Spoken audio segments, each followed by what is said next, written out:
I was 24 when you got married or when you were divorced? when I got divorced.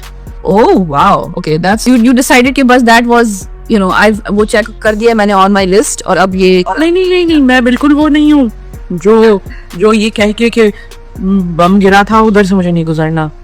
नहीं, ये तो आपकी जिंदगी प्लान हुई भी होती है अल्लाह की तरफ से.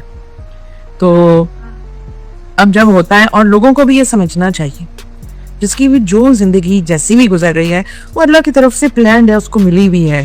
तो वेल विशर ज्यादा रहना चाहिए, लोगों के लिए दुआ ज्यादा करनी चाहिए. हैना दिलपजीर का सिंगल वालिदैन के लिए खूबसूरत और हौसला अफजा पैगाम. तलाक और दूसरी शादी पर भी खिलकर बात. पाकिस्तान शोबिज इंडस्ट्री की सीनियर और बासलाहियत अदाकारा हैना दिलपजीर ने सिंगल वालिदैन के लिए निहायत मुतासिरकुन पैगाम देते हुए कहा है कि जिंदगी में पेश आने वाली आजमाइशों पर खुद तरसी का शिकार होने के बजाय अल्लाह ताला पर भरोसा रखना चाहिए. हाल ही में नरियमान अंसारी के शो में गुफ्तगू करते हुए हैना दिलपजीर ने अपनी जाती जिंदगी के कई अहम पहलुओं पर खिलकर बात की. उन्होंने बताया कि 24 साल की उम्र में उनकी तलाक हो गई थी, ताहम वो कभी भी दूसरी शादी के खिलाफ नहीं रहे. उनके मुताबिक अगरचे वो दोबारा शादी के लिए तैयार थीं, लेकिन शायद अल्लाह ताला को यही मंजूर था, इसलिए ये उनकी तकदीर में नहीं लिखी गई. अदाकारा ने कहा कि उनके नजदीक घर और खानदान बहुत मुकद्दस होते हैं, लेकिन अगर मियाँ बीवी एक दूसरे के साथ सुकून और खुशी से ना रह सके तो बेहतर है कि वो इज्जत, एहतराम और खुश असलूबी से अलग हो जाए. उनका कहना था कि हर इंसान की किस्मत में रिवायती खानदानी जिंदगी नहीं होती, इसलिए ऐसे हालात को कबूल करना भी जरूरी है.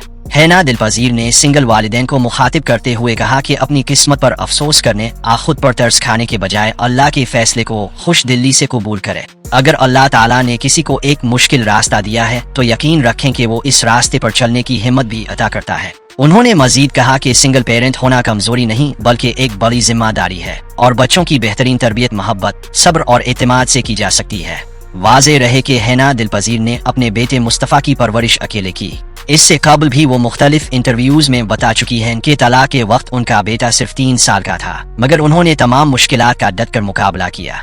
आज उनका बेटा खुशगवार इज़्दिवाजी जिंदगी गुजार रहा है और हमेशा अपनी वालिदा का सबसे बड़ा सहारा रहा है.